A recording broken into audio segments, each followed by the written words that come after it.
Oke,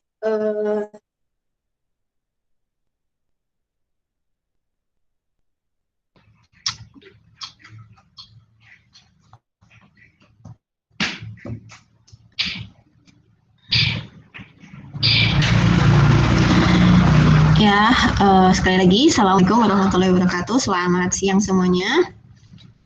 Waalaikumsalam warahmatullahi wabarakatuh. Sudah Siang.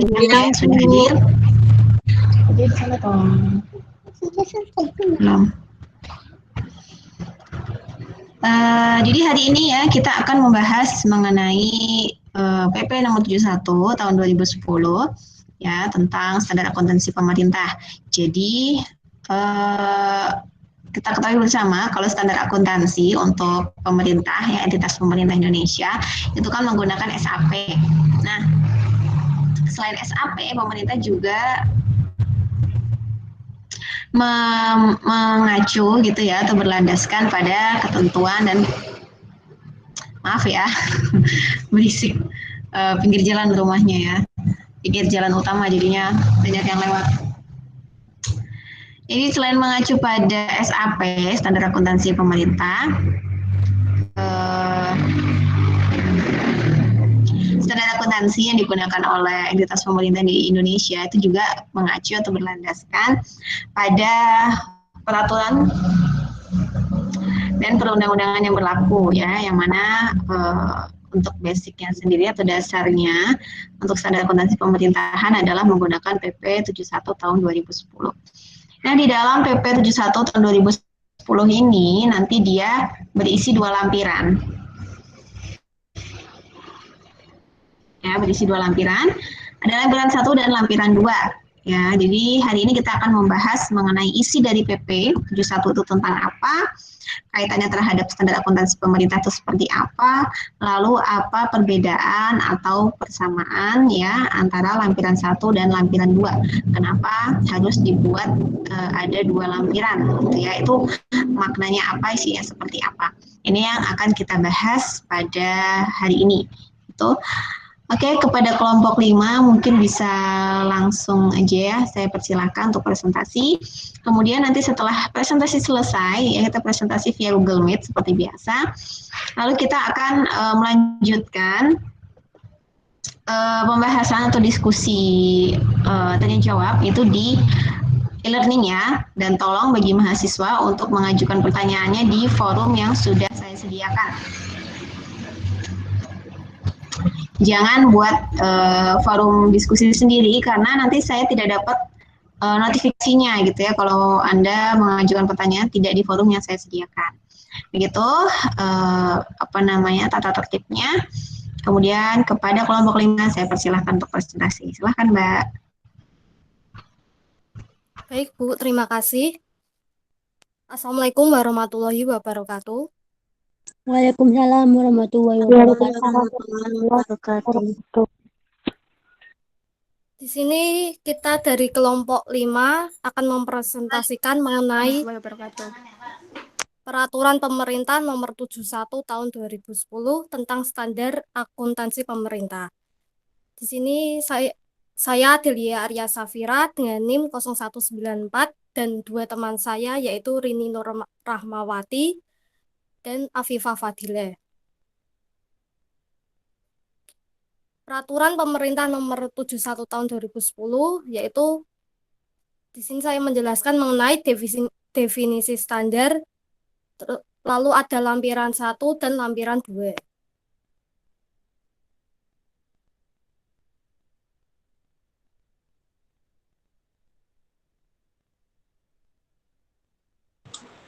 Selanjutnya ada definisi standar. Standar akuntansi pemerintah menurut PP nomor 71 tahun 2010 adalah prinsip-prinsip akuntansi yang diterapkan dalam menyusun dan menyajikan laporan keuangan pemerintah. Standar akuntansi pemerintah disusun oleh Komite Standar Akuntansi Pemerintah. Komite Standar Akuntansi Pemerintah adalah komite sebagaimana dimaksud dalam Undang-Undang Nomor 17 Tahun 2003 tentang Keuangan Negara dan Undang-Undang Nomor 1 Tahun 2004 tentang Pembendaraan Negara yang bertugas menyusun standar akuntansi pemerintah.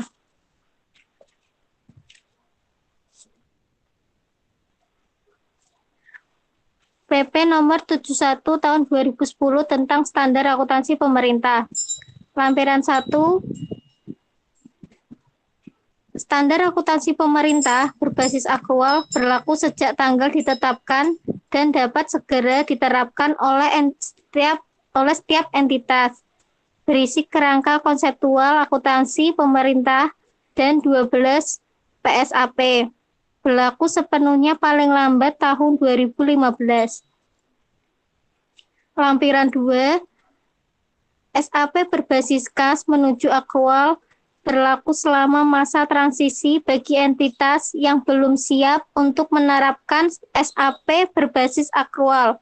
Berisi kerangka konseptual akuntansi pemerintah dan 11 PSAP. Tidak berlaku mulai tahun 2015.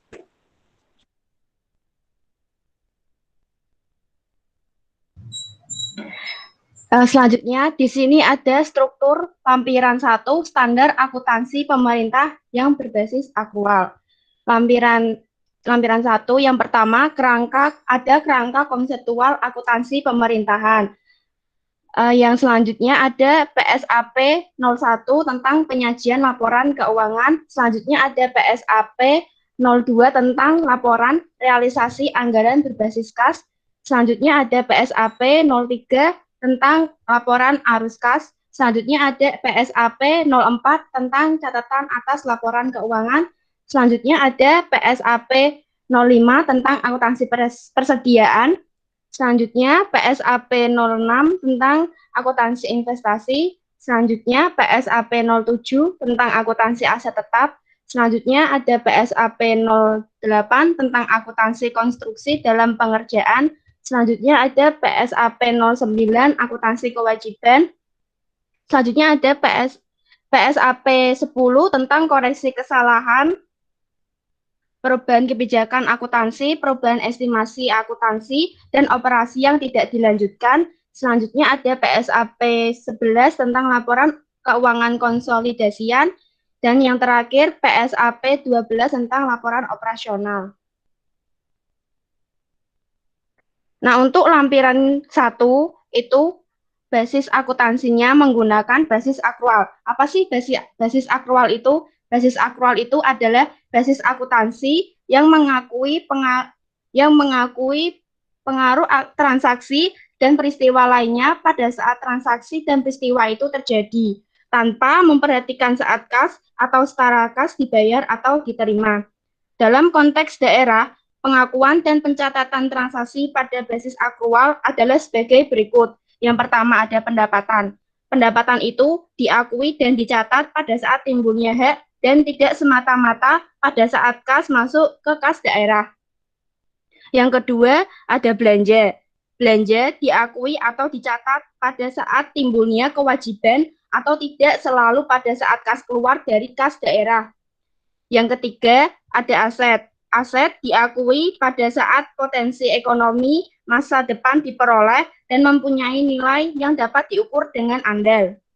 Yang terakhir yaitu kewajiban. Kewajiban diakui pada saat dana pinjaman diterima atau pada saat kewajiban timbul.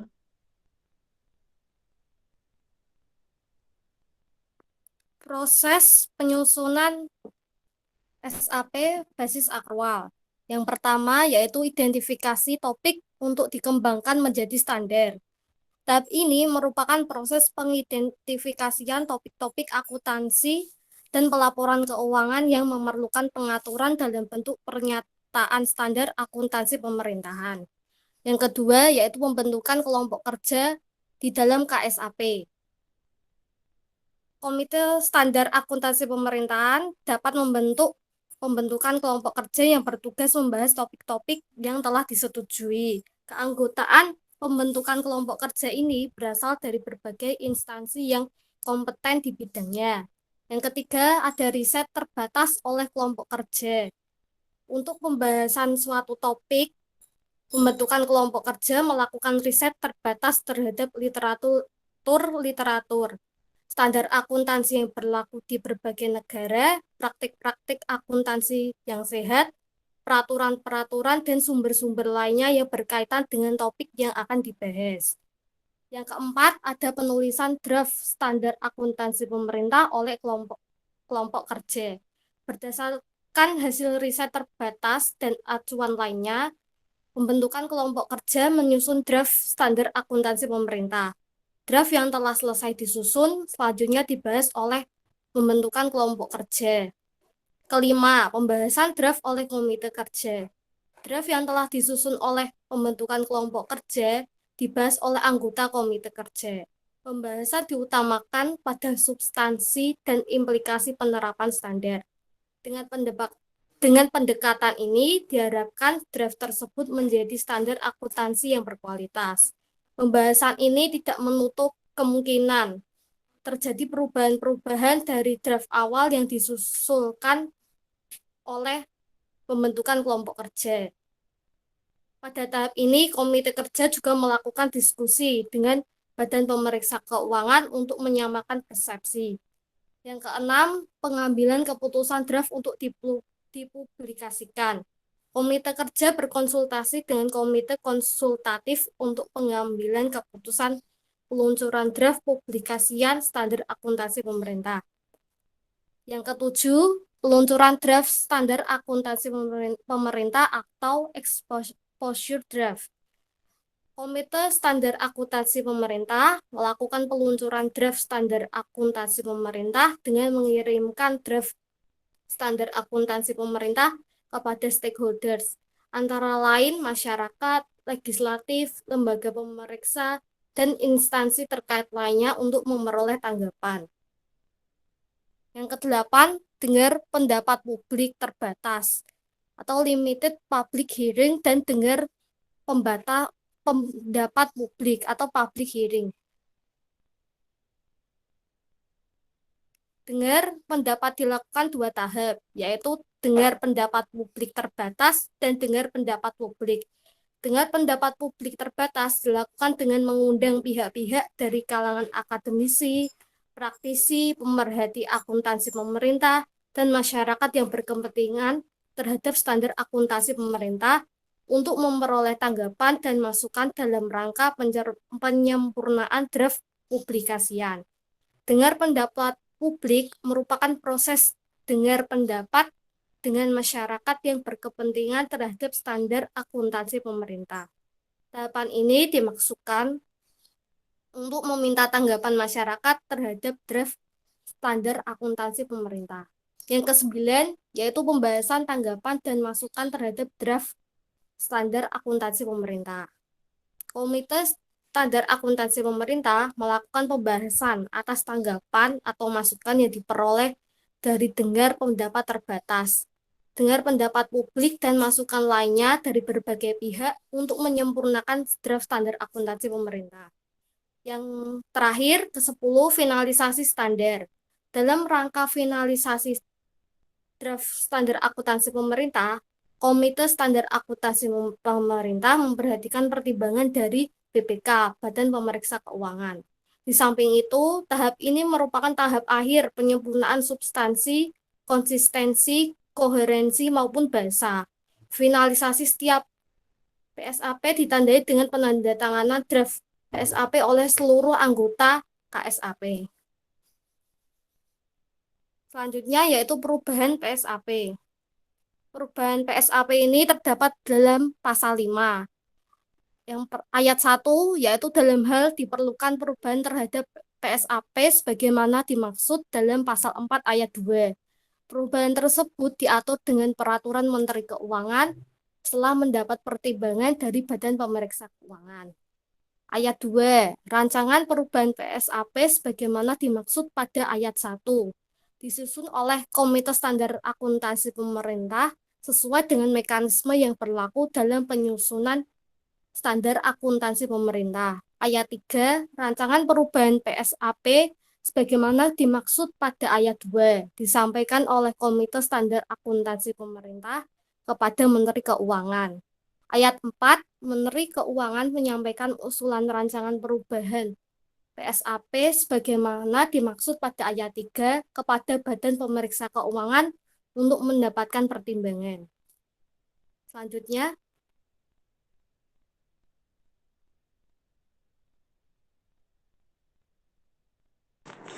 Selanjutnya, ada dasar hukum basis aktual pada lampiran 1. Pasal 32 Undang-Undang Nomor 17 Tahun 2003, bentuk dan isi laporan pertanggungjawaban pelaksanaan APBN atau APBD disusun dan disajikan sesuai dengan standar akuntansi pemerintahan.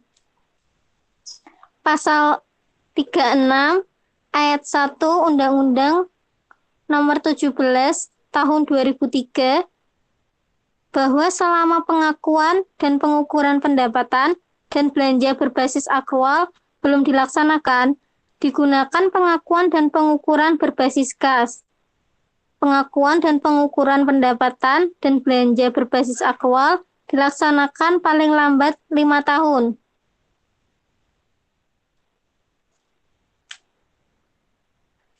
Selanjutnya, ada struktur lampiran 2, standar akuntansi pemerintahan berbasis kas penuju aktual. Lampiran 1, yaitu kerangka konseptual akuntansi pemerintahan. Lampiran 2, PSAP 01, penyajian laporan keuangan. Lampiran 2 nomor 3, PSAP 02, laporan realisasi anggaran. Lampiran 204, PSAP 03, laporan arus kas. Lampiran 205, PSAP 04, catatan atas laporan keuangan. Lampiran 206, PSAP 05, akuntansi persediaan. Lampiran 207, PSAP 06, akuntansi investasi. Lampiran 208, PSAP 07, akuntansi aset tetap. Lampiran 209, PSAP 08, akuntansi konstruksi dalam pengerjaan. Lampiran 210, PSAP 09, akuntansi kewajiban. Lampiran 211, PSAP 10, koreksi kesalahan perubahan kebijakan akuntansi dan peristiwa luar biasa. Lampiran 212, PSAP 11, laporan keuangan konsolidasian. Nah, untuk lampiran yang kedua itu basis akuntansinya menggunakan basis kas. Basis kas adalah basis akuntansi yang mengakui pengaruh transaksi dan peristiwa lainnya pada saat penerimaan atau pengeluaran kas terjadi. Dalam konteks daerah, pengakuan dan pencatatan transaksi pada basis kas adalah sebagai berikut.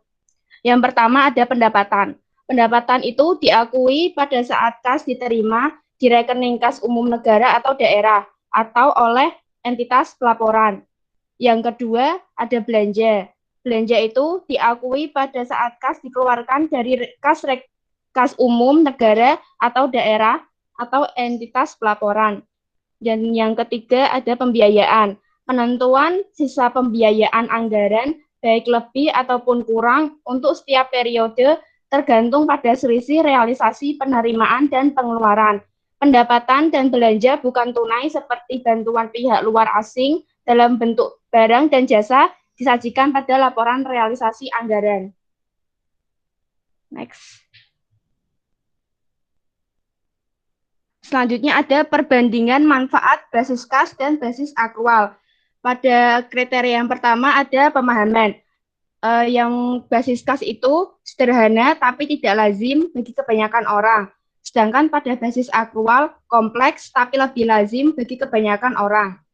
Kriteria yang kedua ada manipulasi. Pada basis kas relatif mudah untuk dimanipulasi. pada basis akrual mudah dimanipulasi tergantung pada standar akuntansi dan standar audit. Yang ketiga, kriteria memberikan informasi yang menyeluruh. Pada basis kas, hanya informasi terkait dengan kas. Sedangkan pada basis akrual, informasi terkait dengan kas dan juga informasi tambahan. Kriteria yang keempat ada bermanfaat dalam pengelolaan arus kas. Pada basis kas hanya menyediakan informasi dasar. Pada basis akrual menyediakan informasi tentang kas dan komitmennya. Kriteria selanjutnya ada pengelolaan aset non-keuangan. Pada basis kas tidak menyediakan informasi tersebut. Pada basis akrual menyediakan informasi mengenai aset.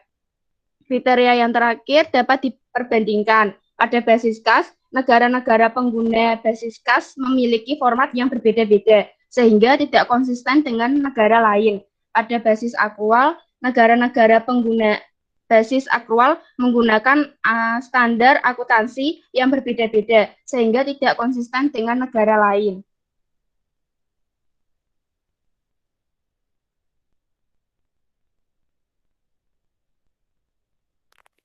Selanjutnya, saya akan menjelaskan mengenai perbandingan antara standar akuntansi pemerintah basis akrual dengan basis kas menuju akrual. Standar akuntansi pemerintah berbasis akrual yaitu komponennya terdapat 7 laporan. Laporan realisasi anggaran, laporan perubahan saldo anggaran lebih, laporan operasional, neraca, laporan perubahan ekuitas, laporan arus kas, dan catatan atas laporan keuangan. Sedangkan standar akuntansi pemerintah basis kas menuju akrual terdapat komponen 4 laporan. Yang pertama, laporan realisasi anggaran, neraca, laporan arus kas, dan catatan atas laporan keuangan. Standar akuntansi pemerintah basis akrual, yaitu pendapatan belanja dan pembiayaan diakui dan dicatat pada saat timbulnya hak dan kewajiban tanpa memperhatikan kas diterima atau dikeluarkan. Sedangkan basis kas menuju akrual, yaitu pendapatan belanja dan pembiayaan diakui dan dicatat pada saat kas diterima atau dikeluarkan. Basis akrual yaitu penyajian aset dalam neraca mencerminkan nilai bersih dengan memperhitungkan penyusutan dan penyisian piutang. Sedangkan kas menuju akrual yaitu penyajian aset dalam neraca belum mencerminkan nilai bersih karena belum memperhitungkan penyusutan dan penyisihan piutang. Untuk laporan realisasi anggaran, yaitu laporan yang menyajikan ikhtisar sumber, alokasi, dan pemakaian sumber daya ekonomi yang dikelola oleh pemerintah pusat atau daerah, yang menggambarkan perbandingan antara anggaran dan realisasinya dalam satu periode pelaporan.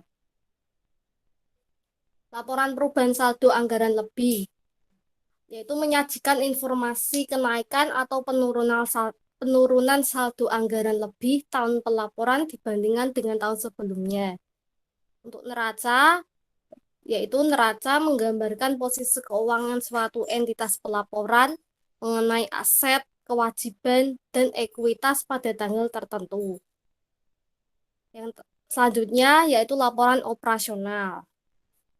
Salah satu unsur laporan keuangan yang menyajikan ikhtisar sumber daya ekonomi yang menambah ekuitas dan penggunaannya yang dikelola oleh pemerintah pusat atau daerah untuk kegiatan penyelenggaraan pemerintahan dalam satu periode pelaporan.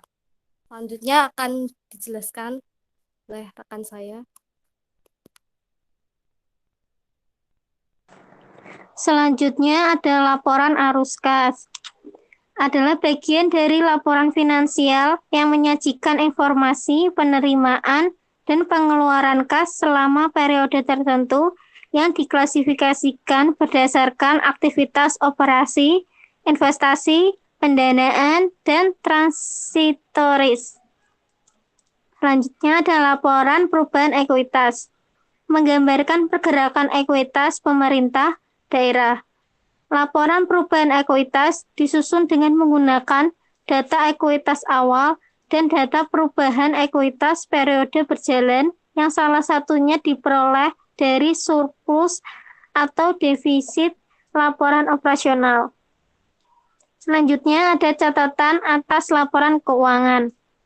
Adalah catatan atas laporan keuangan meliputi penjelasan atau daftar terinci atau analisis atau nilai suatu pos yang disajikan dalam laporan realisasi anggaran, laporan perubahan saldo anggaran lebih, neraca, laporan operasional, laporan arus kas, dan laporan perubahan ekuitas dalam rangka pengungkapan yang memadai. Selanjutnya, ada persamaan akuntansi. Meskipun ada dua basis akuntansi, yaitu kas dan akrual, namun hanya ada satu persamaan akuntansi yang digunakan karena unsur ekuitas terbentuk dari transaksi kas atau realisasi anggaran dan transaksi yang bersifat akrual, sehingga persamaan yang digunakan untuk Mohon maaf, suaranya berdengung ya. sebagai aset sama dengan kewajiban ditambah ekuitas ditambah pendapatan laba operasional dikurangi beban. Persamaan akuntansi tersebut digunakan dalam basis akrual untuk menghasilkan laporan operasional.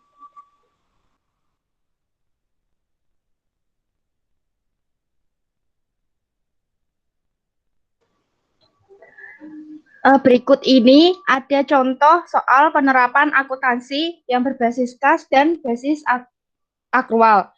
Pada tanggal 5 Juli tahun 2018 dibayar sewa gedung sebesar 15 juta rupiah untuk sampai periode berikutnya, yaitu pada tanggal 5 Juli tahun 2019.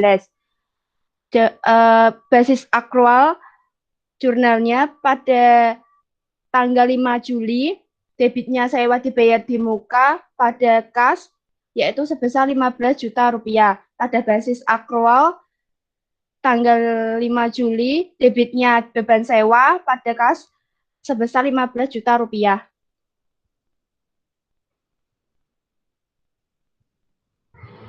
Contoh berikutnya, pada tanggal 1 April, PT Yosan membeli mesin seharga 35 juta rupiah secara kredit dan akan dilakukan pelunasan pada tanggal 4 April. Pada basis akrual, jurnal yang pertama itu pada tanggal 1 April, debitnya mesin, kreditnya utang, yaitu sebesar 35 juta rupiah. Jurnal yang kedua, pada tanggal 4 April, debitnya mesin, kreditnya kas, yaitu sebesar 35 juta rupiah. Pada basis kas, jurnalnya ada satu, yaitu pada tanggal 4 April, yaitu debitnya mesin, kreditnya kas sebesar 35 juta rupiah.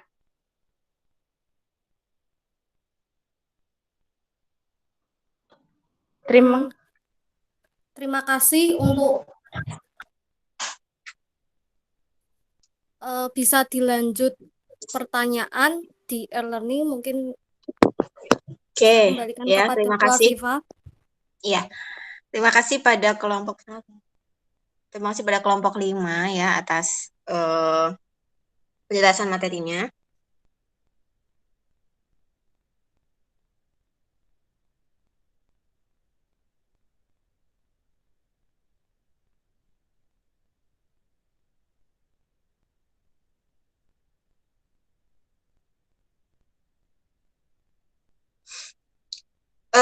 Mungkin di sini sebelum kita pindah ya ke e-learning, ya terima kasih penjelasannya sangat lengkap ya menurut saya. Bahkan diberikan masing-masing penjelasan gitu ya untuk masing-masing laporan item dari laporan keuangannya. Padahal ini adalah materi yang akan kita bahas setelah UTS gitu. Oke, mungkin saya akan sedikit mereview aja untuk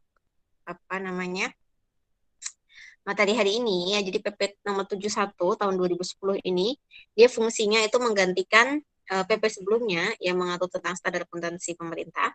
Itu adalah PP nomor 24 tahun 2005 ya. Tadi kayaknya sudah disampaikan ya kan. Yang mana pada PP nomor 24 tahun 2005 itu pemerintah pada saat itu menggunakan basis kas ya, basis kas meskipun sudah beberapa atau sebagian banyak gitu ya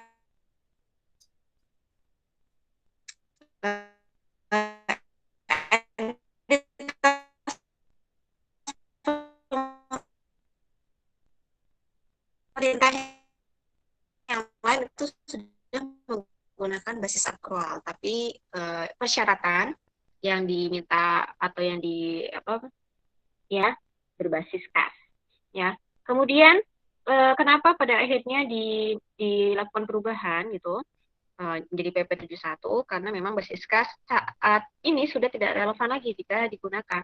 Nah, sementara entitas pemerintah itu memegang peranan yang penting ya dalam jalannya roda ekonomi Indonesia, dan diharapkan pemerintah Indonesia itu juga harus lebih akuntabel, kemudian lebih transparan ya terhadap segala aktivitas keuangan negara yang dikelola oleh pemerintah.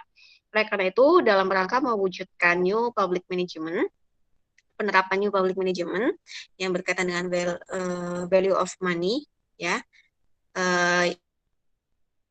yang menetapkan 3 konsep ya atau 3 prinsip, ada ekonomi, efektivitas, dan efisiensi. Bisa dibuka lagi ya materinya di minggu-minggu awal, 2 minggu awal sepertinya.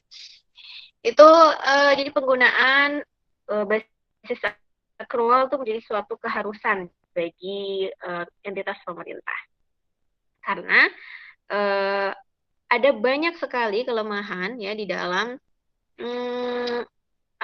cash basis ya atau basis kas, karena basis kas itu dia tidak bisa menangkap atau tidak bisa mengcapture gitu ya aktivitas atau transaksi perusahaan jika dia tidak mempengaruhi.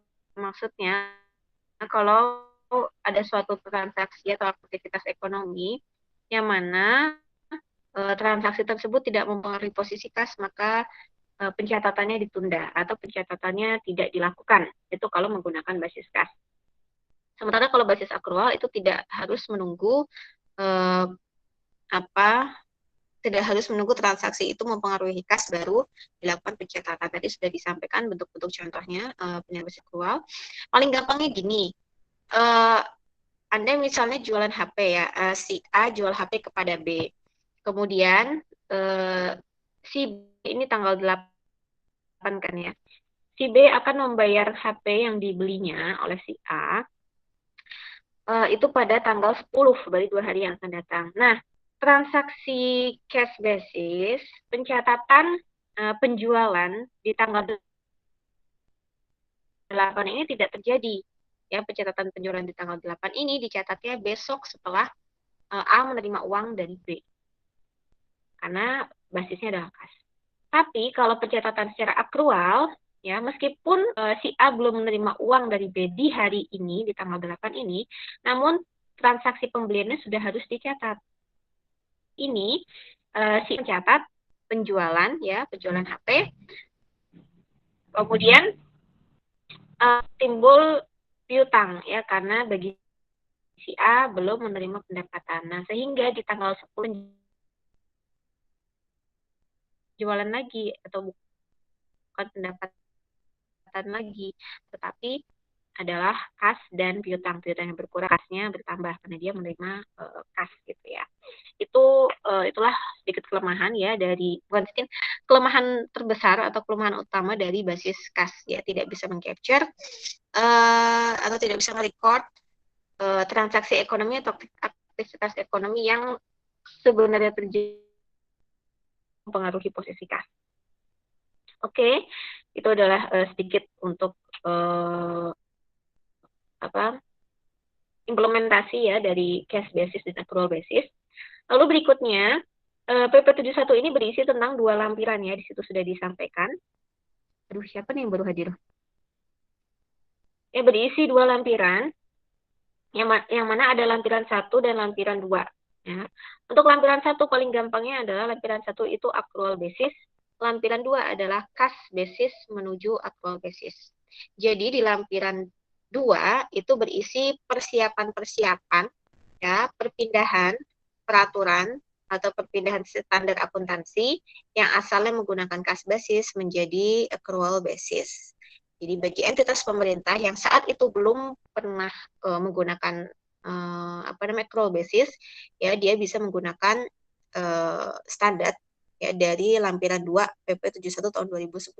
Karena situ mengatur ya tentang bagaimana entitas dari cash basis menuju accrual basis. Dan proses persiapan ini tidak lama, maksimal akhir 2014, itu pemerintah sudah harus meninggalkan cash basis, yang berarti selambat-lambatnya tahun 2015 itu pemerintah, semua entitas pemerintah itu sudah harus menggunakan accrual basis. Ya, jadi PP 71 2010 itu mulai berlaku 2010, tapi pelaksanaan keseluruhan atau paling lambat pelaksanaannya adalah tahun 2015 ya, untuk lampiran 1. Kemudian berikutnya perbedaan mendasar untuk lampiran 1 dan lampiran 2 juga itu ada pada item-item atau unsur-unsur laporan keuangannya.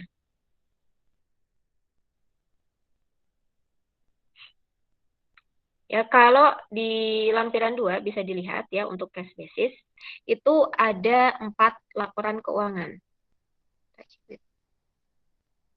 Ada 4 laporan keuangan ya.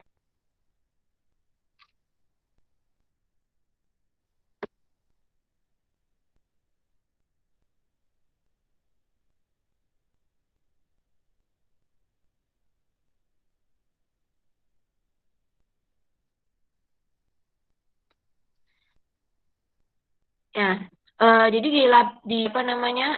Di sini ditunjukin nggak Mbak untuk laporan keuangannya Mbak? Lampiran 1 dan 2.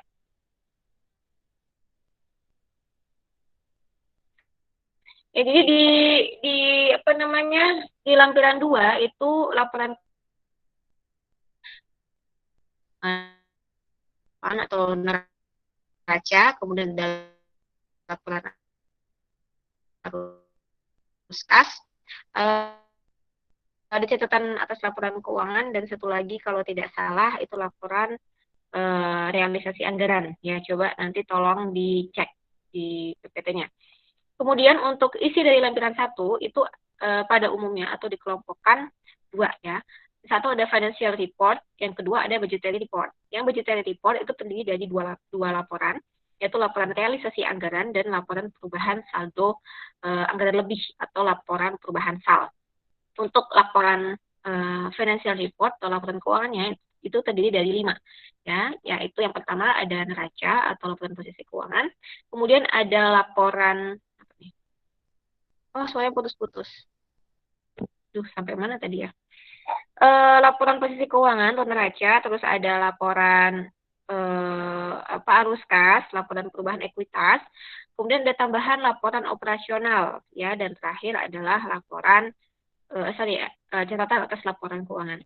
Jadi di laporan keuangan pemerintah itu tidak ada laporan laba rugi ya, karena memang pemerintah itu adalah organisasi sektor publik, bagian dari organisasi sektor publik, yang mana organisasi sektor publik itu dia tidak berfokus pada mencari laba, sehingga laporan keuangan ya yang disajikan oleh pemerintah juga tidak ada laporan laba rugi, tapi diganti dengan laporan operasional dan laporan realisasi anggaran beserta dengan laporan perubahan salnya gitu ya. Nah, di sini ada ya. Nah, ya itu. Jadi perbedaannya cukup banyak ya untuk lampiran 2 atau ketika saat pemerintah itu menggunakan basis kas, laporan keuangan yang perlu disusun itu cuma ada 4. Sementara pada lampiran 1 atau ketika pemerintah itu menggunakan basis akrual, laporan keuangan yang perlu disusun itu ada 7 macam. Ya, jadi itu perbedaan pokoknya ya. Mungkin itu saja yang bisa saya tambahkan karena memang PPT-nya atau penjelasan yang sudah disampaikan lengkap ya, bahkan ada beberapa bagian atau ada beberapa materi yang itu pembahasan di minggu yang akan datang, tapi sudah di spoilerin dulu gitu ya di minggu ini, tapi nggak apa-apa. Oke, gitu mungkin kita bisa pindah ke e-learning ya, silakan. Kalau begitu kita akhiri. Sebelum kita akhiri, give applause dulu yuk untuk kelompok 5 secara online. Silakan aktifkan mikrofonnya.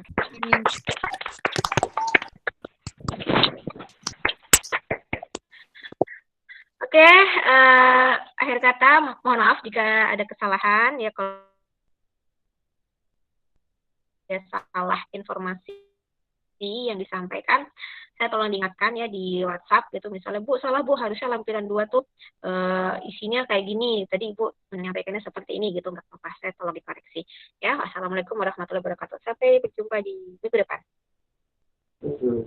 Waalaikumsalam warahmatullahi wabarakatuh.